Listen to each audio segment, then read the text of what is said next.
We've got to have money. This meme is never going to lose relevance, is it? Hey everyone, NCS Master here, and so that Switch 2 Direct was certainly, a thing that happened. Yeah, so as many of you are more than well aware of at this point, we finally got the Nintendo Switch 2 properly unveiled in its full-on Direct a few days ago at the time I'm putting out this video. And overall, I've seen some mixed opinions of the Direct, of what its contents were. Some people liked it, some people weren't as hot about it. Personally, I honestly really enjoyed the showcase. I really like the way the system is looking out, like power-wise and all that. It looks like it's going to have some fun, like Nintendo is finally going to be putting out a system that's mostly on par with the competition. Like, it's not going to be PS5 or Series X levels of power, but, you know, much, much stronger, can actually run games at a stable frame rate. Oh my god, Pokemon, you will actually be running somewhat decently, thank god. But, you know, power-wise, looks really good. I really like the look of the system, you know, the magnetic Joy-Cons, being able to use it, like the Joy-Cons as a mouse, the functionalities of the system.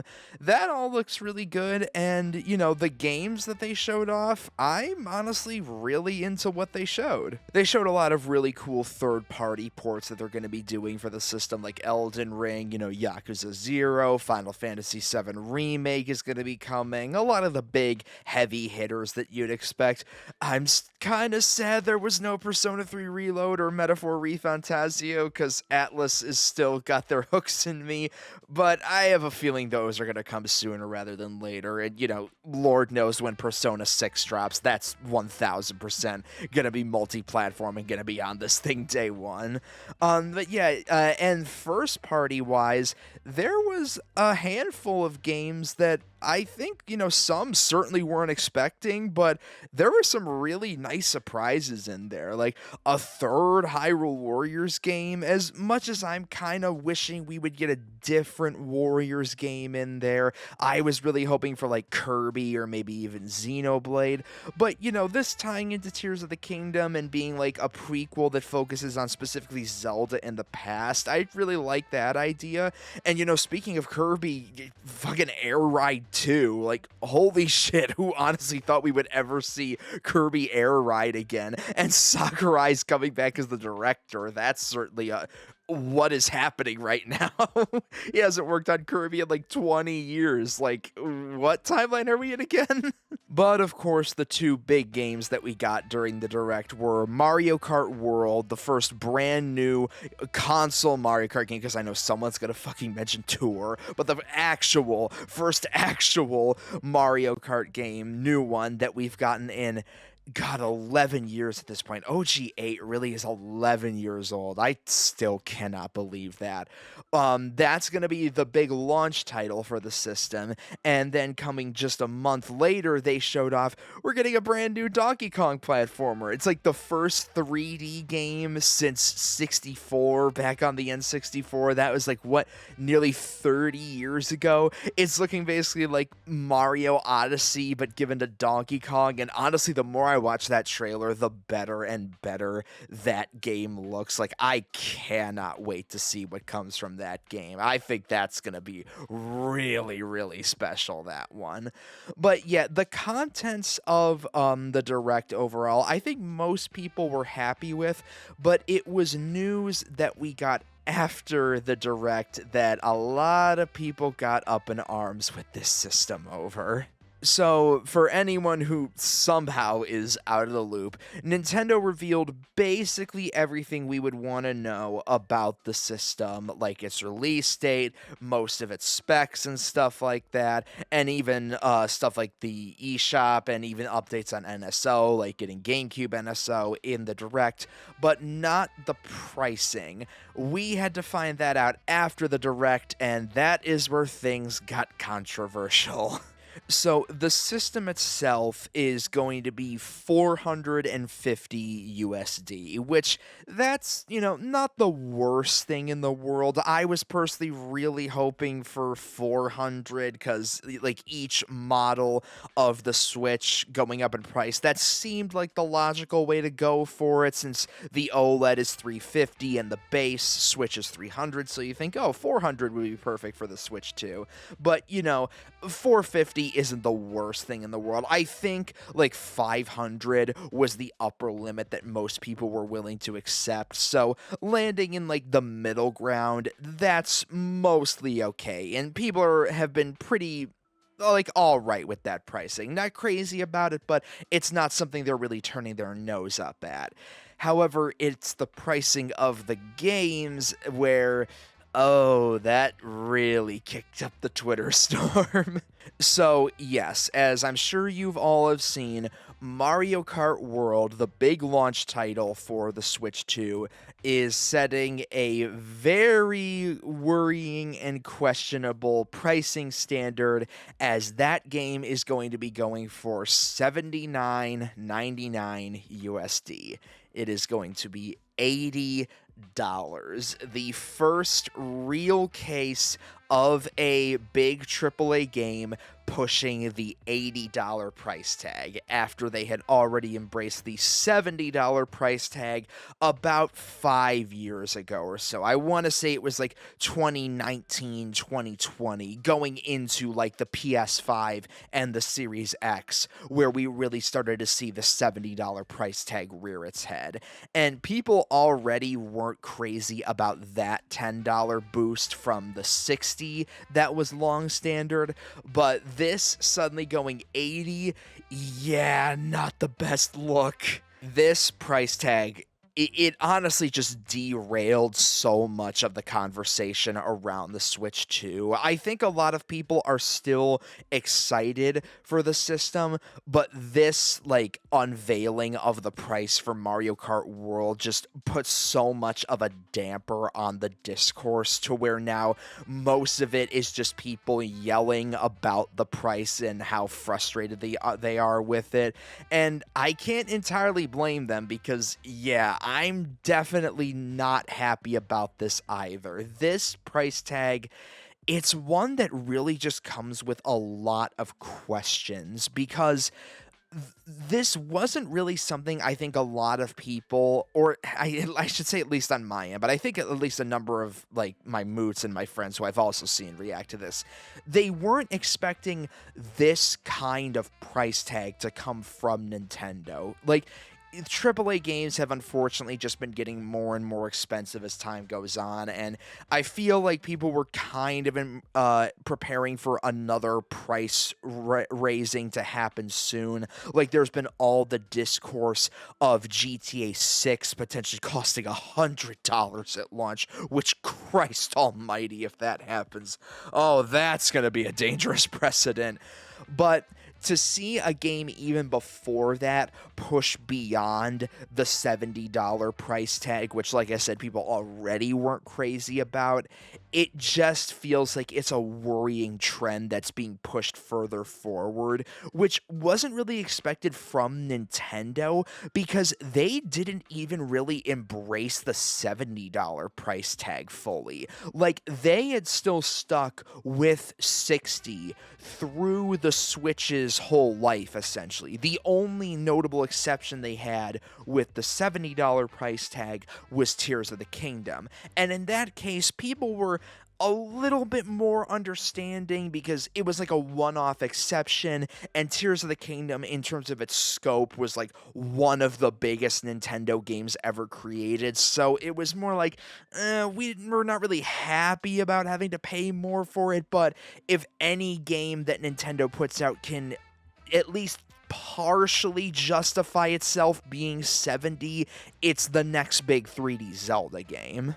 But again, that just makes it all the more shocking that they do this sudden boost to 80 when they never even really full on embraced 70. But it should be stressed that right now it's looking only like Mario Kart is going to be the one that's $80, at least of the brand new games, because they are charging $80 in some cases for like upgraded versions of Switch 1 games that have not only enhancements but also in some cases like extra content. Like they're making an updated version of Kirby and the Forgotten Land that seems to have like an all new content. I think it's called Starcrossed, if I remember correctly. So they're giving a bit of an upcharge to that. But in terms of the brand new games, it's looking only like Mario Kart is doing the $80 tag, because Donkey Kong Bonanza, the other really big game that they showed, that is confirmed to be only $70. Which I say only, but that's still a lot. And I did want to wait just a little bit on making this video for that, because there was a lot of conflicting information going around about the pricing of the Switch 2 games, and I feel like people still don't entirely have the whole picture. I think that was part of the problem of them not showing the prices of games in the Direct. I feel like that was partially on purpose because they knew people wouldn't be happy about it, but now there's a lot of crossing info, so now people are getting things really mixed up. Like there was like news going around for the day after, like the 24 hours after the Direct happened, that physical versions of Mario Kart were going to be going for $90 while the digital version was going to be $80, but that seems to be pretty heavily disproven at this point. Physical and digital are both going to be costing $80. Again, it seemed like some wires just got crossed because the information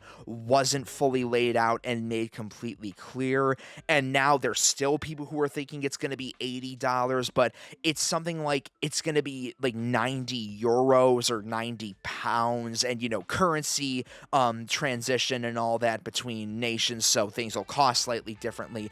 But no, in the US, in the United States, it's going to be $80 both physically and digitally.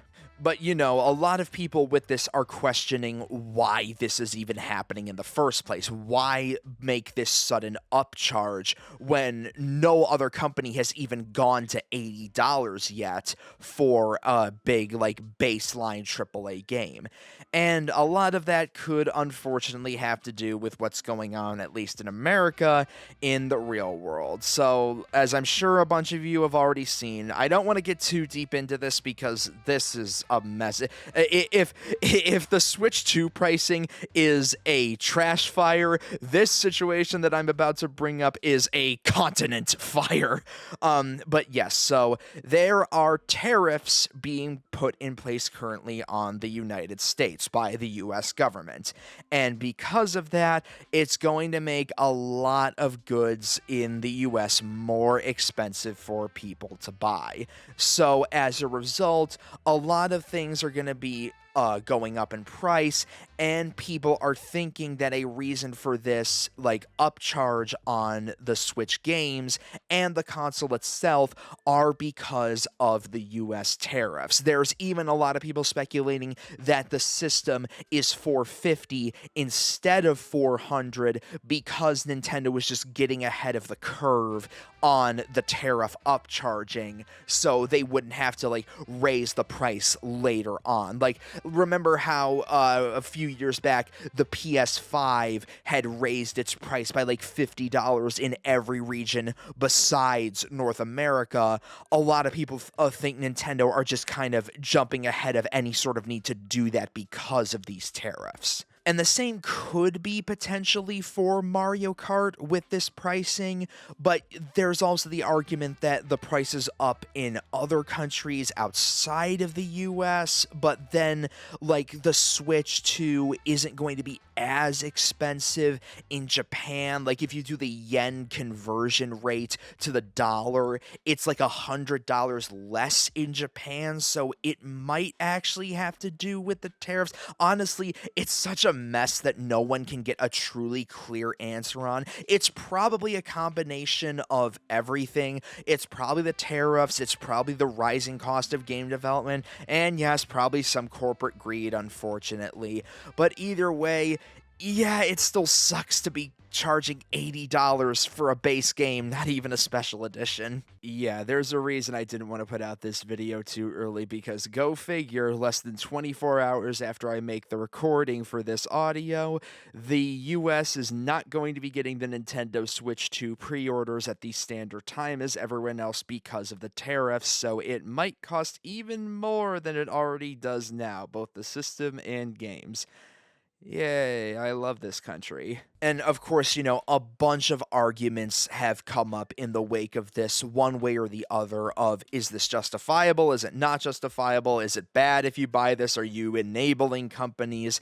And like the one argument I see that some people will bring up is that there were fluctuating or fluid prices for video games back in the day, in like the Super Nintendo days, where some games would cost 60, some cost 70, some would cost 90. There was not as much consistency game to game back in the 90s, whereas for the past about 25, 30 years or so, it's been pretty set in stone, really since the PlayStation 1, I would say, where games would have a much more uniform price point across all different titles and systems.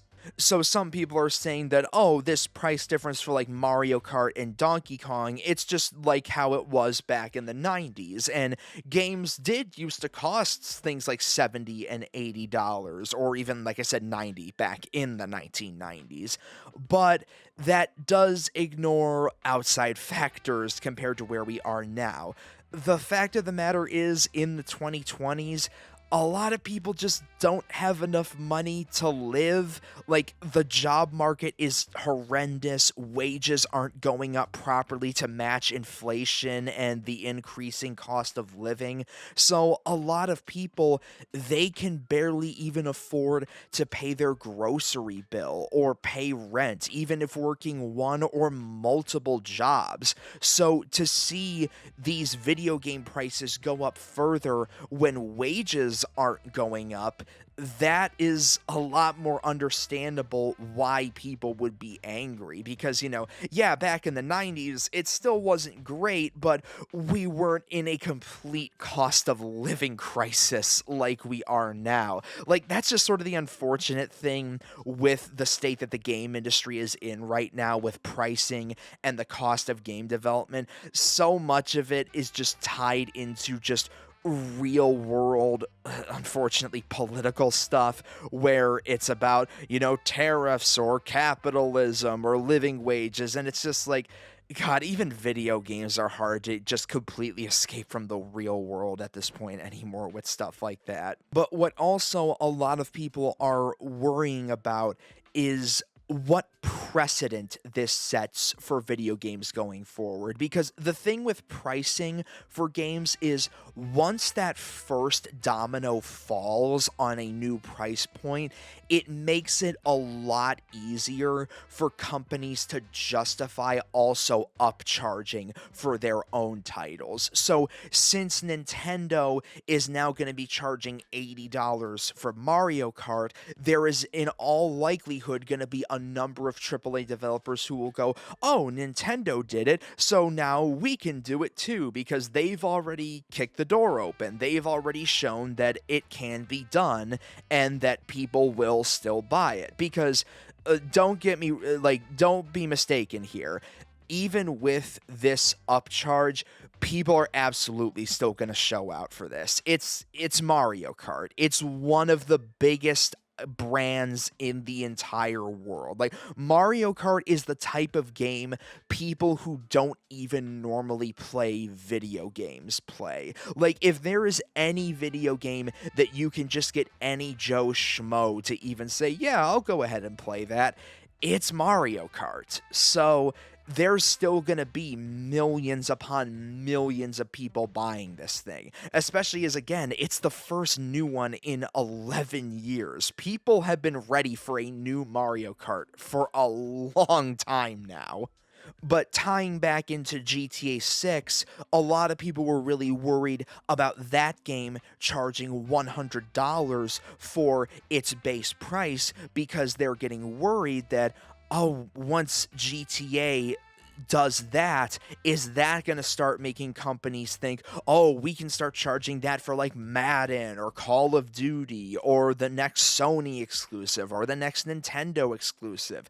Again, once someone finally breaks that glass on a new pricing, it's way harder to put the toothpaste back in the tube. Once the cat's out of the bag, it's out, and other companies are going to follow that trend. Now, I don't think Nintendo is going to go 80 for a lot of games. I think they're only going to do it for maybe a select few. Like I said, Donkey Kong is already set at 70, so that's not going for the higher price point. So I feel like they're only going to do 80 for the games they really feel like they can get away with raising the price for without negatively affecting the sales.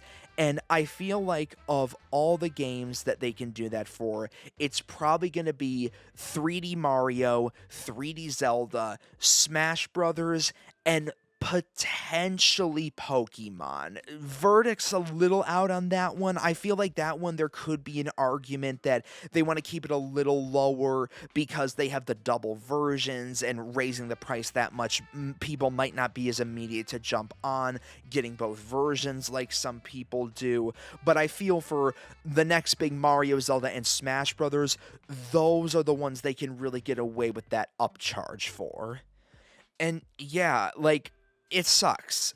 It really does suck. There's not much other way to put it. Nobody wants to be charged more for these games. I certainly don't. But I will be completely honest. I am still incredibly excited for Mario Kart World. I think that game, it legitimately looks fantastic. I'm really excited for it, and the Switch too. And as unhappy as I am about it, I'm still, if I can, if like, scalpers aren't too much of a pain in the ass, I'm gonna be getting the Switch 2 and that game day one because I know I'm gonna love that game and it's gonna make me very happy while I'm playing it. And like, that's the one thing I really feel like I want to stress here. It is perfectly justifiable to be angry at this price point and not want to pay for it and even call for Nintendo to lower the price. I don't think they will, but it's completely understandable and justifiable to do so. But in that same breath, it's also perfectly fine to still be really excited for the Switch 2 and for Mario Kart and for Donkey Kong. And if you want to pay the price for that, you can go ahead. It's your money, and you shouldn't let anybody tell you either way how you should spend your money. Like, if GTA 6 does come out and is $100 at its base price, I won't personally be buying it at that price. I can't personally justify to myself spending that much on one game, but if there are a bunch of people who are okay with that and really want that game and are willing to spend $100 on it, they can go right ahead. I will not say that, oh, you shouldn't buy it. You were conforming to companies and letting them exploit you. No, it's your money. You are completely within your right to spend it however the heck you want. There's plenty of people who have spent money on full price $70 games. I've done that. I'm sure plenty of people who have complained about the $70 price tag have also done it because it unfortunately, in a lot of ways, it feels like fighting against the current, trying to get these companies to lower their prices because they're most likely not going to unless the game goes on some specific big sale or has been out for several years. And I don't doubt for a second that any of these games that do come out for Switch 2, they are still going to be great. I trust that Nintendo can make a legitimately great game, but I also fully agree that this pricing, it really just doesn't feel necessary or like just fully justifiable to the consumer, because as games keep getting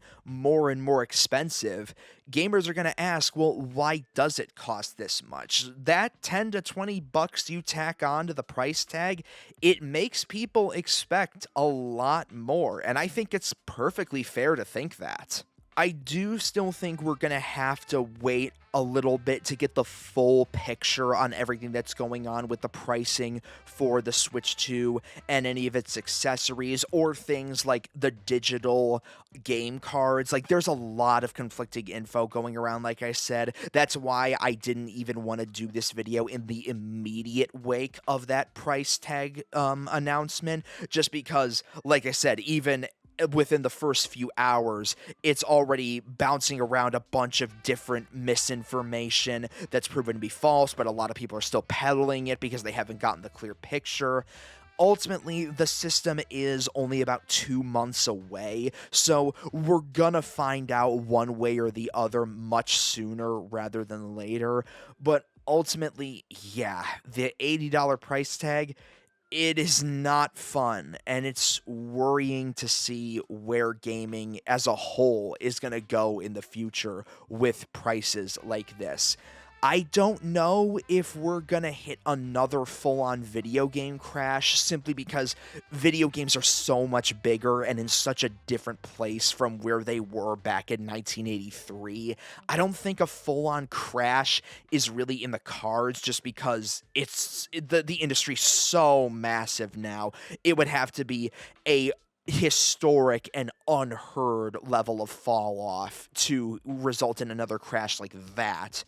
But there may be a rude awakening coming for a lot of these companies if they keep upcharging and people just don't have the money to afford these games anymore. They'll probably need to lower development costs and just honestly do a better job of balancing the budget of your games and balancing making AAA games and like small production games, as that's honestly the best way to handle it for game development, in my opinion, because you get that better balance. But yeah, we'll see here with the Switch 2, only time will tell. Maybe I'll make another video at some other point if we get more info on it, or see how things happen shortly after the Switch's launch, maybe when we see sales figures, but we're gonna know within these next few months. And yeah, at the end of the day, as frustrating as these prices are, I'm still excited, and I'm still gonna love Mario Kart, no matter what anybody says. And if you're happy or upset either way, you're completely justified in feeling that way. But yeah, that'll be it for today. Thank you guys so much for watching, and if you want to see more videos of this format, be sure to let me know in the comments. I'll see y'all later. Ciao!